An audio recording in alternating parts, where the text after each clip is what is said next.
What is going on, you guys? My name is Rayge and we are back today with a BabyRayge player profile and update for you guys. As you can see, it's been quite a while since I made my last video a few weeks ago, just in regards to leveling up my account. Now I've officially hit level 60, so I like to make these videos every 10 levels or so, because they do, indicate some pretty big milestones in the game, what's really changed in terms of my overall roster, especially those of you who are starting out in the roster. And now that we're level 60, we are transitioning towards that late early game to mid game. Unfortunately, guys, it is just quite a grind. I've been going through the motions in terms of making sure that I'm coring every day for the campaign energy, and making sure that I am farming respectively for certain nodes, as shown in my earlier videos, ultimately to unlock legendary. So I haven't got any of the newer legendaries yet, in terms of like Shuri, Invisible Woman, who do provide a lot of supportive capabilities. But I did want to talk about in terms of what's changed my account, and more importantly, as you can see here, how long did it actually take to reach level 60. So if you take a look here, guys, scrolling down here, we do have a days logged in here of 48 days. So yeah, just honestly, just a month and a half straight of pretty much playing the game, you can hit level 60. And this is a big milestone, guys, because I was very excited to get this, because my goodness, it was just such a drag to go through the daily logins. I'm pretty blessed with my late game account, because we got privileged to actually go through Blitz Sim now. So when you hit level 60, you're allowed this option where you can actually go ahead and hit the Blitz Sim right away, and you can just see how much faster it is just going through and actually getting more points and generating and making consistency in these events, right? It takes about less than a minute to go through your rotations, whereas typically if you're doing the regular blitzing, even just doing the minimum of 2 for ensuring that you hit the daily objectives, that really did take up some time. And I found that the funny thing is as you get deeper and later into this game, there's processes like this where it just makes it more streamlined and refined for the player, and I think that's really rewarding.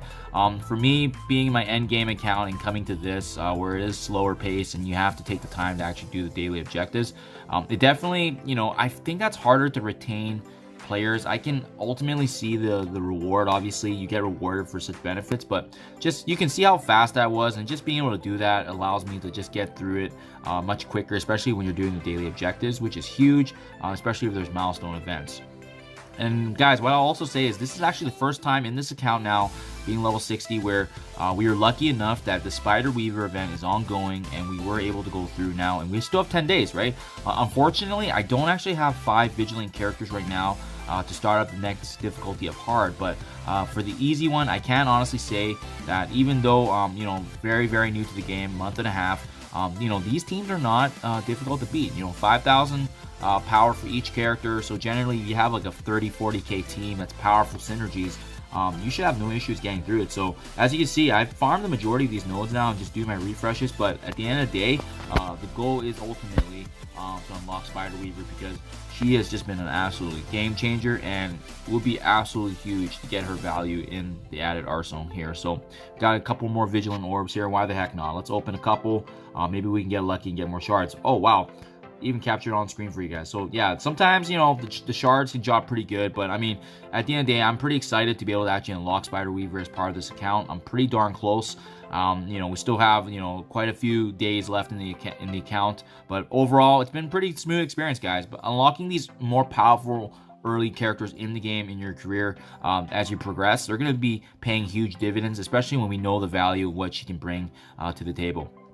Now, what's also been added since my last account update is Cosmic Crucible got released as well. So now I can actually go in and you can see, because I turned level 60 not too long ago, I'm going to be part of the next Crucible that starts in 3 days and 16 hours. I don't really have too many guys I can utilize. I'm probably going to focus on the attack, so that way when I go to the supply store, I can ensure that I have the opportunity here to purchase gear. But I likely will save this up, guys, because this credit, as you know, is pretty important, especially in the higher levels for the TO gear. So that's kind of what I'm focused on right now.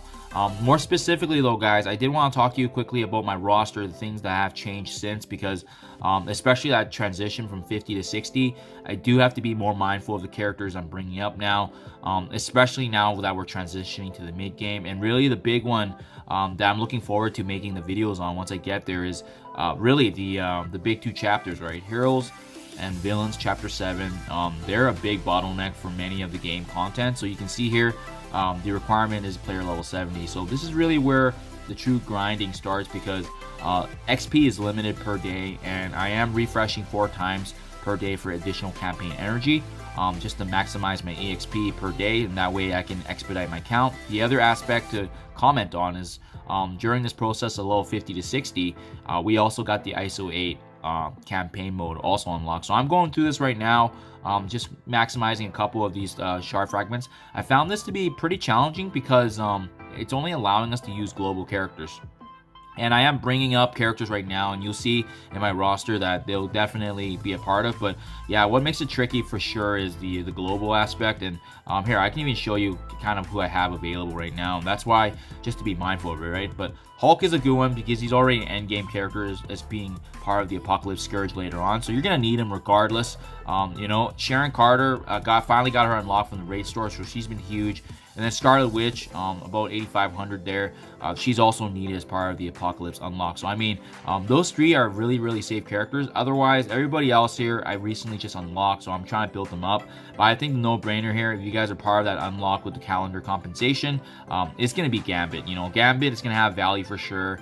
And as you can see, that's pretty much all I have unlocked right now for global. That's kind of worth it.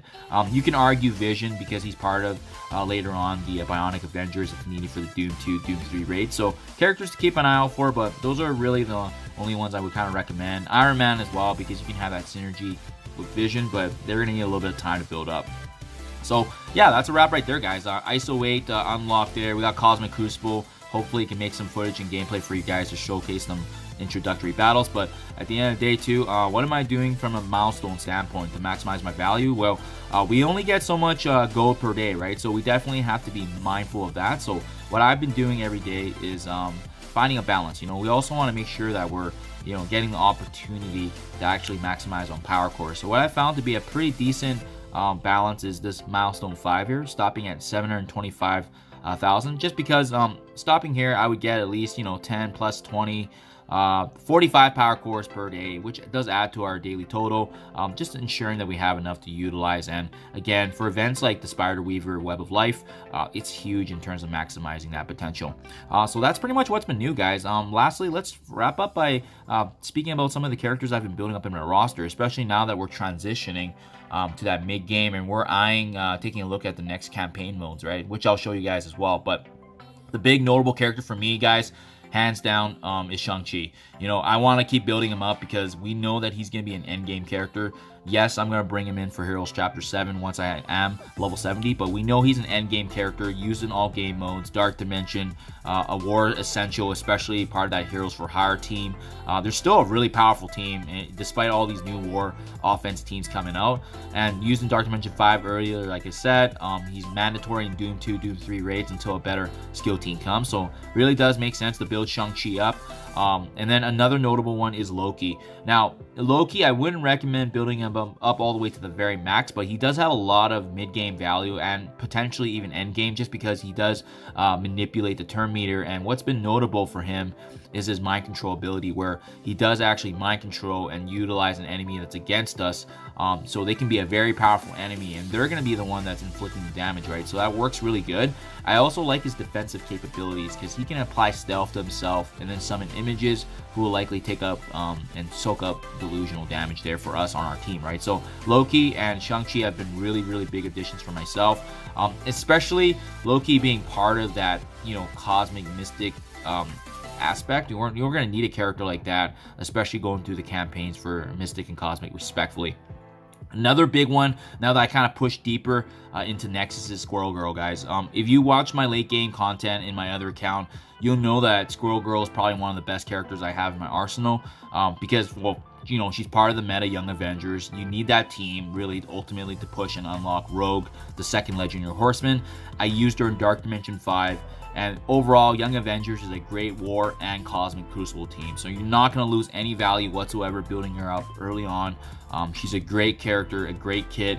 Healing, sustainability, and her synergy with Young Avengers really makes her a nice staple.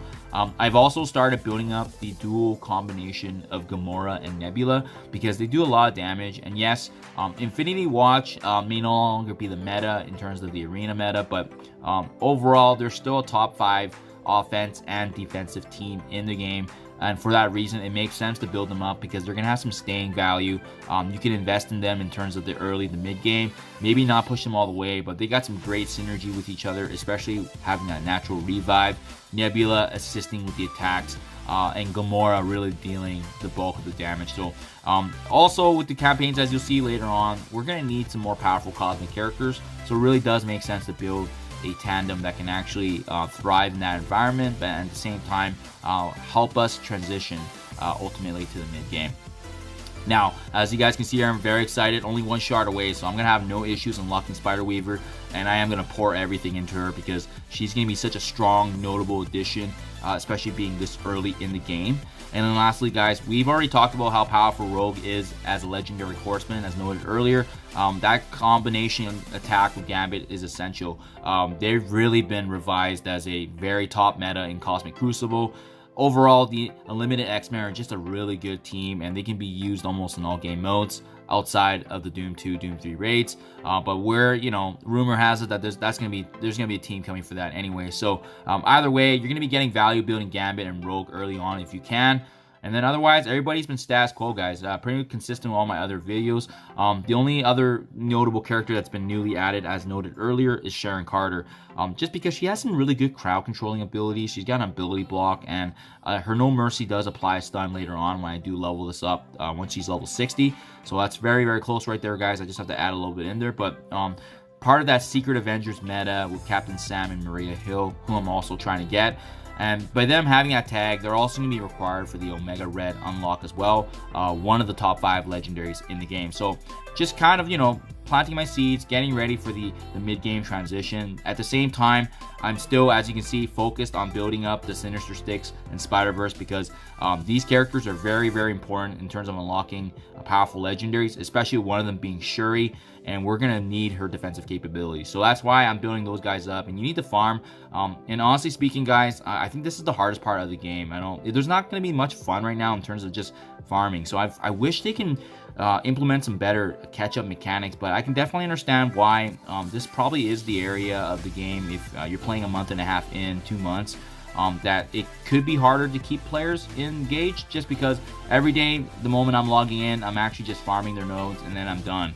Whereas my main account, you know, I'm going through all the end game raids, I'm going through war and it's a blast, you know, I'm having a good time blitzing and maximizing milestones. And even if I tried hard with this one, it's really hard for any new players really to maximize the month-long event. You know, like this one I've been engaged all month, and you can see I only got milestone 16, so I'm not going to even be close to unlocking Abomination. They're just not beginner friendly, not free-to-play friendly, and that's what this account's demonstrating, right? You know, really the limitations when you are an early player. I will have to say though, I don't have an issue maximizing the majority of those milestones in my other accounts. So goes to show you, having a deeper and bigger roster really can set apart the gaming experience you can have, right? Because I'm definitely having way more fun in my other account than this one. This one, I'm just really kind of slugging through the motions and ultimately trying to maximize my EXP. So the higher I go, the more content's going to get unlocked, and then the more exciting it's going to be. So hopefully this gives you guys perspective, but that's kind of what I'm looking forward to in my count as of right now. It's going to take a little bit, guys, because as you can see right now, after you hit that level 60 threshold, the EXP pools do get quite wider. So I'll keep an eye out for the next level. I think the next milestone video I'll make is probably level 65, and at that point, I should have at least Shuri unlocked, and then well on my way to ultimately unlocking another legendary. In the meantime, just making the most of my experience. But yeah, let me know what you guys think in comments below. Are you guys on the same track right now in terms of the campaign event? Let me know what you think, and good luck in your guys' progression as you transition to that mid game as well. Thank you guys, and I'll see you guys in the next one.